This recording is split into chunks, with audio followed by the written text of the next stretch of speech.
vídeo novo aqui do Abraão. Show.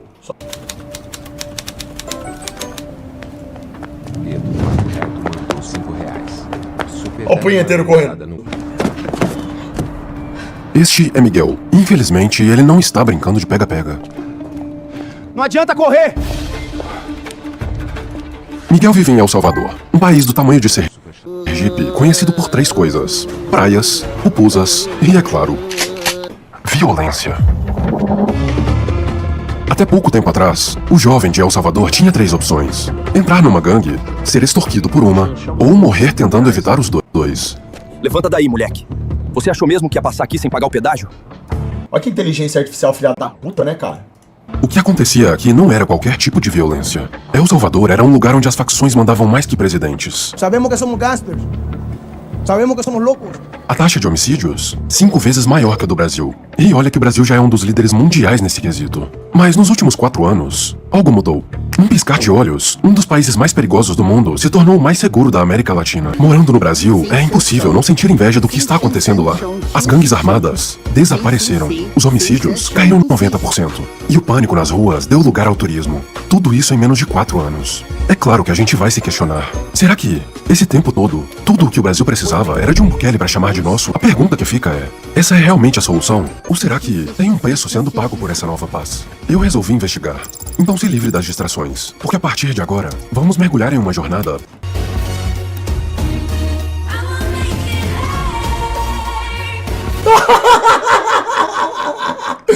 É a mesma coisa que eu ia fazer se eu fosse presidente dessa merda!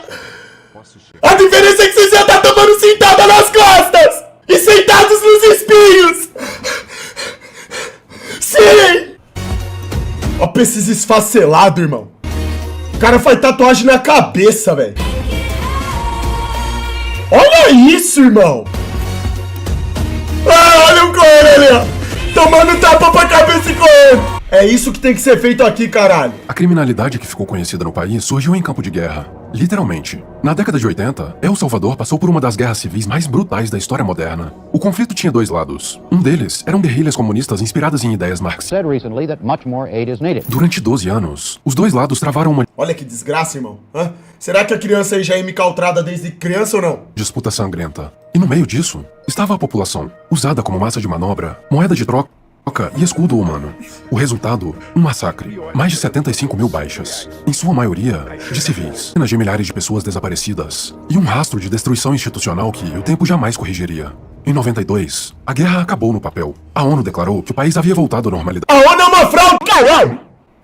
Mas na prática, o que aconteceu foi bem diferente. O país saiu destroçado, economicamente falido, institucionalmente desorganizado e psicologicamente traumatizado, com milhares de militares desempregados e armamento espalhado pelo território.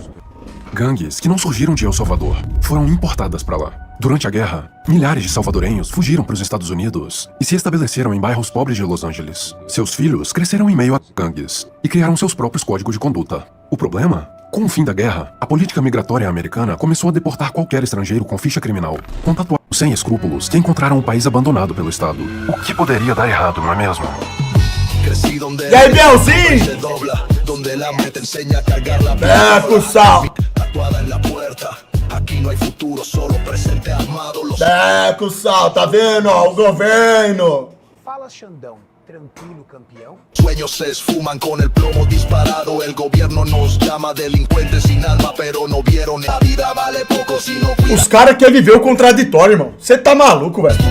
Acho. Lealtad primero, el respeto nos... Em pouco tempo, as gangues já dominavam bairros. Quase achei que o Abraão queria entrar pra uma gangue também. O cara deixou 3 minutos só de gangue música patética aqui tocando pra falar que as gangues estão dominando. Nossa, sério? Precisava fazer a gente ter que aturar 3 minutos dessa cena diabólica desses tísicos. O vácuo de poder havia sido preenchido. El Salvador estava sob novo comando. Uma trégua foi firmada em segredo entre o governo e as principais lideranças de gangues. O acordo era simples: menos homicídios, em troca de dinheiro e benefícios nas prisões. No começo, a violência diminuiu, mas era uma base estatística. Sistema, mas quebrá-lo de dentro para fora. E então, o improvável aconteceu. Juramos que cambiaremos nuestro país contra todo obstáculo, contra toda barreira. Bob Esponja Bazedo Contra todo mandou muro. R$5. Nadie se interpondrá entre Dios y su pueblo para poder cambiar El Salvador. Muchas gracias. Que Dios bendiga El Salvador. Que Dios bendiga el nuevo gobierno. Presidente de El Salvador parece um inteligentista. Quando Nayib Bukele surgiu no cenário político, parecia tudo, menos um político. Era jovem, carismático, nada de paletó e gravata. Usava camiseta, boné pra trás e, o ponto principal, era nativo das redes sociais. Enquanto outros políticos disputavam espaço no horário eleitoral, não tinha intermediário nem filtro de partido. Era ele falando diretamente com o povo através de redes sociais. Un abrazo a todos los que nos ven desde sus celulares. Caramba, ele é igualzinho inteligentista, irmão. El peligro es que en lugar de candidatos que tienen entertainer, que a través de Será que você vai colocar inteligentista na presidência resolve aqui também? la O que trouxe a vitória da corrida presidencial no primeiro turno em 2019 não foi o dinheiro, não foi tempo de TV, foi a narrativa, a marca pessoal de outsider do sistema construída na internet. Sus numerosos seguidores en redes y sus mensajes como la opción antisistema y abierta. Uma mão no saco, outra no celular. A segundos antes de bater uma. Igualzinho vocês fazem. Ele entendeu que na era digital, quem domina a atenção consegue o que quiser. E talvez você nem tenha percebido, mas está vivendo isso agora. O documentário que você está assistindo é uma história, e é ela quem está te prendendo até aqui. Viradas inesperadas. Tudo isso é técnica, é método. E quem domina a arte da atenção das massas na internet? Quando assumiu a presidência em 2019, Bukele carregava nos ombros uma expectativa quase messiânica. A esperança de um povo que, por décadas, viveu ajoelhado perante ao crime. Na terra dos acordos sujos, ele era a promessa de ruptura. Disse que iria acabar com a velha política, que jamais se curvaria às gangues e que o sistema seria desmontado. Mas não foi bem assim que começou. Ô, o inteligentista, você já se prepara aí, dá uma mudada na sua fisionomia, que se acontecer alguma coisa com esse presidente aí que tá botando pra lascar lá, eles vão tentar achar algum clone. Você passa, é 10 minutos no dentista, eles arrumam um pouco o queixo, você fica igualzinho esse cara, viu? Eles vão vir atrás de você. Fica ligeiro aí, irmão. O sistema satânico não brinca, não. Olha isso, irmão! É só trocar os dentes do inteligentista e fazer... É só pegar a arcada dentária desse cara e colocar no inteligentista, que é a mesma pessoa, irmão. Nossa, esse aí tá parecendo um rengote antes do treino. Mesmo com a faixa presidencial no peito, as engrenagens da velha política seguiam girando. Então Bukele seguiu o caminho mais fácil: negociar com o crime. O acordo era o de sempre. As facções diminuíam os delitos e o governo os presenteava com regalias. Era o mesmo jogo sujo de... Bukele é o Bolsonaro que cumpriu o que prometeu. Irmão, você não acabou de falar que você ia dormir, não? É pra ficar acordado falando bosta, irmão. Dorme, cara. Você tá precisando dormir, velho. Era oficial. El Salvador era o primeiro país do mundo a adotar o Bitcoin como moeda de curso legal. A maior parte da população nunca havia ouvido falar sobre Bitcoin. Então, obviamente, isso gerou medo e resistência interna. Foi no meio de vários protestos. Isso... Desde as 9 da manhã pra assistir esse vídeo. E você aí faz 17 anos que tá pra arrumar um serviço. Não queremos essa moeda, só nos vai trazer problemas. Os pobres que vendem fruta no mercado, como é que vão fazer? Não queremos esse dinheiro. O Bitcoin não caiu no gol. El Salvador estava aberto à inovação e já não aceitaria mais ser refém do sistema financeiro tradicional. A ousadia jogou holofotes mundiais sobre o país e o turismo começou a crescer imediatamente. Empresas de tecnologia começaram a observar El Salvador. E Bukele foi além. Convicto de que o ativo seria a alavanca econômica dos cofres públicos, ele começou a utilizar recursos do Estado para comprar um Bitcoin por dia, medida que se provou um acerto em 2024 com o início do bull market. E a verdade é que ninguém estava preparado para o que estava prestes a acontecer. Uma decisão que mudaria tudo para sempre. Los salvadoreños no podemos permitir. La respuesta del gobierno fue inmediata. El presidente Nayib Bukele pidió a la Asamblea Legislativa la aprobación del régimen de excepción. Con el estado de emergencia declarado por el Parlamento a petición. Por favor, não cite mais meu nome nessa tua live, tá ok? Porque eu já tô todo enrolado lá com o STF. Eu não quero me prejudicar, tá bom? Forte abraço. Quem mandou não escutar o super? Del presidente Bukele se han suspendido 4 garantías constitucionales. Olha aqui, não, vê se não é satisfatório uma desgraça dessa, ó. Um bando de marginal vagabundo assim, ó. Imagina no Brasil o super presidente, hã? E detalhe, os desgraçados do meu governo parariam. Olha o pé desse cara aqui, parecendo um alicate, ó. Com o joelho quebrando pra trás, ó. Eu, com a faixa da presidência, desço do helicóptero e é uma bicuda no saco de cada um. Isso antes de ir pro presídio, tá? Quando chegar lá, então, eles vão desejar um inferno. Por favor, me manda pro céu logo, Super! Eu prefiro lidar com o diabo, Super! Você é muito cruel! Olha isso, desgraçados! Vagabundos! Em março de 2022, houve uma quebra dos acordos secretos entre as maras e o governo Bukele. O país viveu algo sem precedentes. Em um único final de semana, 87 pessoas foram mortas por gangues em El Salvador. Olha, esses caras estão tendo tratamento de rei ainda aí. Olha lá, eles têm onde sentar, ó. Eles sentam um no colo do outro. Olha lá. E eles gostam. Eles não estão ligados. Não estão. Íamos seguir mais? Não estão. O que eles não esperavam era o tipo de resposta que Bukele estava disposto a dar. Com esse fim de semana fatídico del 25, 26, es que el presidente Nayib Bukele, reunidos con su gabinete de seguridad el 26, se toma la decisión más difícil. O plano Bukele foi colocado em prática. Um estado de exceção, sem consultar o Congresso, sem dar satisfação à imprensa. Bukele decretou um regime emergencial que suspendeu uma gama de garantias constitucionais, desde o direito de defesa até o sigilo de correspondência. Então você, seu gado otário, antes de abrir a boca pra falar que o presidente da república não tem poder, que o Bolsonaro ou o Lula, seja lá quem você idolatra, não conseguiu fazer nada porque o Congresso não deixou. A mãe dele não deixou ele sair de casa naquele dia. O pai dele não deixou, porque ele tinha que trocar o pneu do carro. Veja o exemplo de El Salvador, seu burro. Presidente que quer, ele faz. E ponto final. Roupas e trejeitos. Foram construídas novas penitenciárias. A maior delas ficou conhecida mundialmente. Centro de confinamento do terrorismo. Um mega presídio de segurança máxima, onde os presos são tratados com pulso firme, sem acesso à luz solar, sem proteína nas refeições, sem contato com o mundo externo. Nem mesmo colchões são usados dentro das celas. A prisão é composta por 8 módulos separados, distribuídos por 166 hectares de terra. Cada par de módulos é cercado por 2 muros de 3 metros de altura. É claro, com arame farpado. Toda a instalação é envolvida. Todo o projeto não só impede qualquer fuga, ele destrói a própria ideia de fuga. E é claro, o pessoal dos direitos humanos não gostou nada disso. Esse cara invadiu o Congresso cercado de policiais para pressionar os deputados a aprovar o orçamento dele, além de destituir. Chegou o Tério. É evidente. Medidas tão drásticas abrem precedentes para milhares de inocentes serem punidos pelos crimes dos outros. Mas a população de El Salvador não parece se importar com isso, porque pela primeira vez em décadas, o medo trocou de lado. Super seguro, super seguro. Sí, bueno, ya no hay chicos malos. Siento seguro, la gente puede quedar ahí hasta la noche tranquilo. No hay problema. No le molesta. Es que El Salvador demuestra que todo se puede hacer con voluntad. Y que cuando un país no resuelve sus problemas, sobre todo de delincuencia, es porque no hay voluntad de resolverlos. Y en algunos casos, porque son socios de los delincuentes.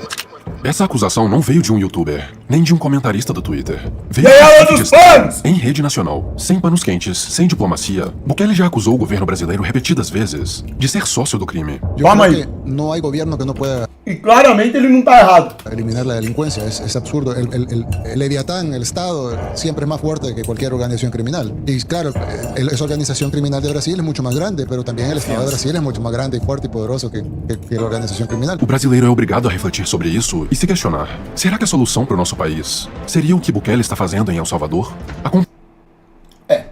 Isso aqui, na verdade mesmo, isso aqui na verdade que foi feito lá em El Salvador, isso aqui é uma pequena parte da solução. Na verdade isso aqui não soluciona nada, você quer saber? Isso aqui traz uma sensação de bem-estar pro povo, que já é uma coisa excelente, sem dúvida, mas não resolve o problema. Não adianta fazer uma limpa na criminalidade, sendo que o seu país continua de geração em geração criando mais criminosos, certo? Isso aqui é um start, é o básico, cara, que tem que fazer no Brasil isso aqui, limpar a rua. Isso é básico. Depois que a gente vai resolver o problema mesmo. Pra pelo menos o povo conseguir sair de casa e trabalhar sossegado. Comparação é inevitável. O contraste é doloroso. Não é à toa que nos últimos tempos surgiu um novo termo que vem sendo ostensivamente repetido na internet. O verbo bukelizar. Aí já começou com frescura no cu. Aí aparece um aí igual o Bukele falando que vai bukelizar o Brasil. Pronto, todo mundo vai idolatrar. Ele vai terminar de destruir. E como sempre acontece quando uma ideia começa a ganhar força, a classe mais oportunista de seres humanos sente o cheiro da oportunidade antes de todo mundo. Eu acho que aqui, cara, a gente tinha que institucionalizar, inclusive, a tortura a esses caras. Nós vamos televisionar isso, nós vamos pegar o cara, enfiar uns pneus nele lá, prender os bracinhos, tacar fogo e mostrar isso que acontece com quem tá pagando de malandrão aqui no Brasil. É uma mentira que a gente tá aqui pra buscar paz. Nós queremos a guerra. Nós precisamos de uma guerra. Nós precisamos prender e matar os líderes das facções criminosas que fazem que nós sejamos eternas vítimas. Basile, Não demorou muito para que políticos, os mesmos que vivem de parasitar o sistema, passassem a posar de rebeldes contra ele. Eles perceberam que, num país sem esperanças, flertar com o autoritarismo gera mais resultados do que defender a liberdade. Aqui eu discordo, o Abraham aqui ele tá sendo impreciso. Eu não tô falando que o MBL não tá fazendo isso, eu não sei das reais intenções, tá? Eu posso só falar daquilo que eu ouço. Quando eu vejo o Renan falar que tem que pegar e bater de frente com a criminalidade, e que se eles entrarem em confronto de tiro com a polícia, tem que lutar pra matar, isso aí não tá errado. Nem fudendo que tá errado. Quando os caras falam, é o que eu acabei de falar aqui, velho. Você tem que pegar e tem que fazer a limpa mesmo, tá? Você tem que estompar a criminalidade. Que se foda! É prisão perpétua. Como que vai combater a criminalidade? Se não tiver confronto, não existe isso. O bom tem a maçaria pra achar que a MBL presta pra algo. Mas eu nunca falei que eu acho que a MBL presta pra algo. Eu tô falando do discurso do Renan. Ele querer atrelar isso ao autoritarismo tá completamente errado, não é verdade. Se eu venho aqui e falo pra você que tem que bater de frente com a criminalidade, que você tem que fazer... Tô falando do MBL, tô falando que o discurso deles não tem a ver com o autoritarismo. Aqui o Abraham, ele deu uma extrapolada, do meu ponto de vista. Político algum quer lutar contra o sistema. O que todos eles querem é que o chicote finalmente mude de mãos, pra que eles finalmente... E outra coisa... Se o MBL chega no poder, tonto é quem confia 100% em qualquer atividade humana que seja, porque o ser humano é corrompido. Eu já falei aqui que mesmo eu, se virasse presidente, nada garante que no amanhã eu não poderia me corromper. Eu não posso garantir isso pra vocês, porque eu não sei que tipo de ameaça eu vou lidar, que tipo de situação eu vou lidar. Às vezes não é nem que eu vou me corromper, mas eu serei obrigado ou forçado a tomar uma atitude contrária aos interesses da nação. Ninguém sabe o que pode acontecer. Isso é muito complexo. Como que você pode virar e falar que o Renan tá falando isso porque é o que o povo quer escutar? Isso é uma verdade, é um fato. É fato, irmão. Eu não vou ficar aqui especulando se o cara tá falando, porque ele é o que o outro quer. Eu não sei, ele tá falando uma verdade. Eu concordo que ele tá falando. Agora, se ele vai fazer isso, caso entrar no poder ou não, isso é outra história. O Bolsonaro, antes de virar presidente da República, ele falava que tem que proteger a porra da Amazônia. Ele protegeu essa merda? Ou terminou de entregar? Só que ele falou uma verdade. Quando o Bolsonaro falou que tem que proteger a Amazônia, eu concordei em número, gênero e grau com ele. Olha só, Super Xandão. Primeiro que você não me apoiou, tá ok? Aí você também não apoiou o Lulinha aqui, meu amigo, tá ok? Olha, ele tá até revoltado aqui. Você tem que ser preso, Super Xandão. Por que eu não votei em você, ô seu canalha? É muito simples. A partir do momento que você inicia um suposto projeto, que você nem fez projeto, falando de nacionalismo, mas você convoca pra governar com você pessoas que atuam do outro lado, os satânicos, e pior, o cara entrega a economia de um país complexo que nem o Brasil nas mãos de um neoliberal, com formação econômica na Universidade de Chicago. E enquanto eles prometem buquelizar o Brasil, o que poucos conseguem enxergar é que, por trás de um modelo aparentemente bem-sucedido... Isso aí é que o Prona queria também, que o Dr. Enéas queria. Entrar no poder, mandar na parada. E ele falava isso com clareza. E o Dr. Enéas, na verdade, ele era muito mais unbelievable. Por trás de um presidente com mais de 90% de aprovação, está um risco ainda maior do que o benefício que toda essa estrutura política trouxe. O que deve ser feito com esse cara? O que deve ser feito com esse cara? O que esse... Me fala assim, numa boa. No que esse cara ajuda a sociedade? No que esse cara é produtivo? No que esse cara é virtuoso? O que ele faz da vida desse cara? Qual o valor que ele agrega para a sociedade? Fala pra mim. Quem teve exatamente o mesmo discurso na história da humanidade?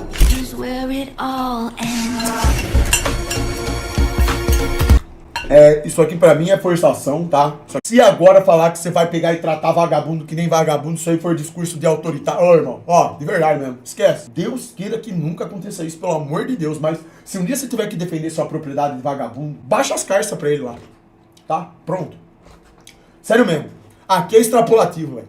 Eu entendo aqui o que o Abraham tá tentando dizer. Ele tá falando que esses caras querem entrar no poder pra simplesmente fazer mais do mesmo. E pode ser sim uma verdade, mas ele tá forçando. Porque ele tá usando o discurso de combater a criminalidade pra querer dizer que isso é autoritarismo. Não é, porra. É que o problema é que ninguém aguenta mais, cara. Você não pode sair com o celular na mão, cara. Você não pode andar de mão dada com a sua mulher na rua. Você não pode trabalhar de Uber se você entra num beco errado, os caras tem nada. E aí eu apareço aqui e falo, tem que nada. Vagabundo, você vai falar que isso é autoritarismo? Os caras não respeitam criança, não respeitam mais velho, não respeitam ninguém. Entenderam essa porra? Então eu gosto das coisas claras e bem cristalinas. Uma coisa é uma coisa, outra coisa é outra coisa.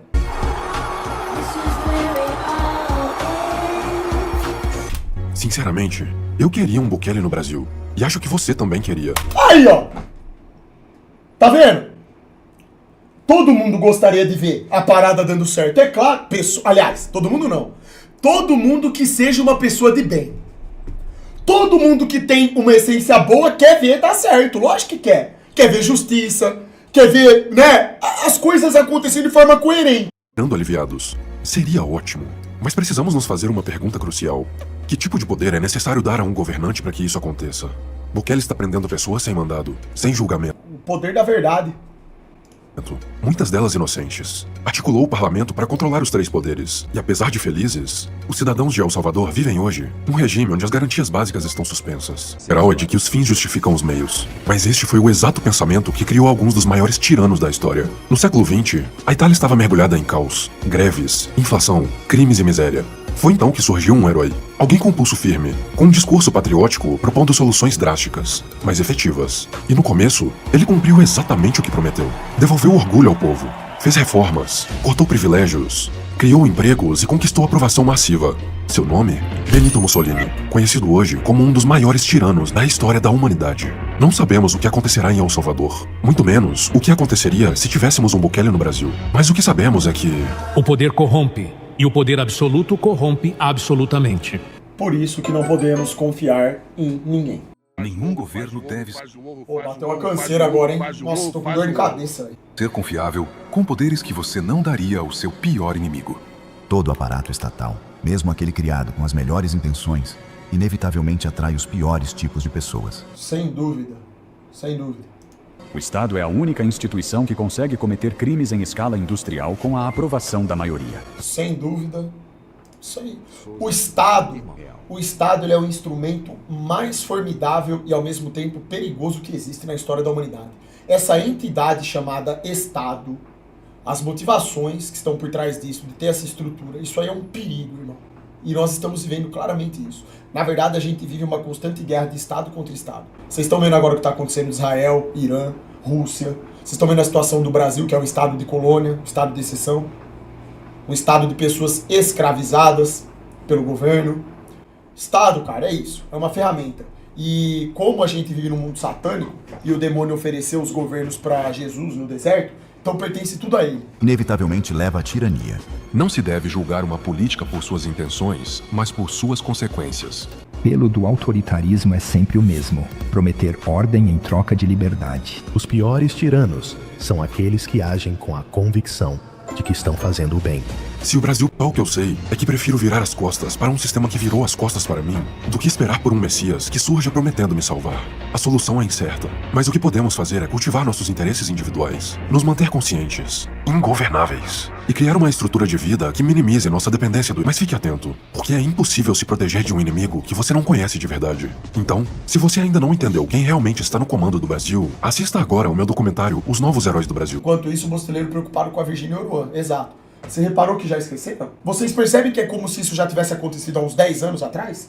Ninguém mais, ó. Não aconteceu nada, ó. Oruan, ele foi lá na avenida lá com os parça dele, tacou fogo. Ó, é como se tivesse acontecido já num universo distante.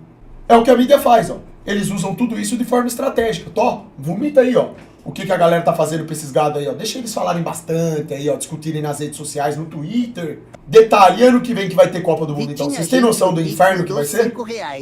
A encheção de saco? O nível de gadismo? Rapaz, Copa do Mundo sempre vem no mesmo ano da eleição. Bom, se eu virar presidente, pode ter certeza que isso vai continuar sendo realizado. Com uma diferença. Criarei a Copa dos Imundos. Você vai ver o que eu vou fazer. Com os políticos, os satânicos, todos colocados contra macacos geneticamente modificados no Coliseu Brasileiro. Durante um mês. Espetáculo, whey protein de graça para a população. Carne, churrasco, moeda de verdade, inflação próxima de zero, não existe mais dívida pública, a gente tem a bomba atômica. Você tá mal, olha, só do seu olhar, irmão, pros caras você sabe que você pode confiar neles. Olha isso, a aura, que aura é essa, irmão? É só escolher as pessoas certas, não é?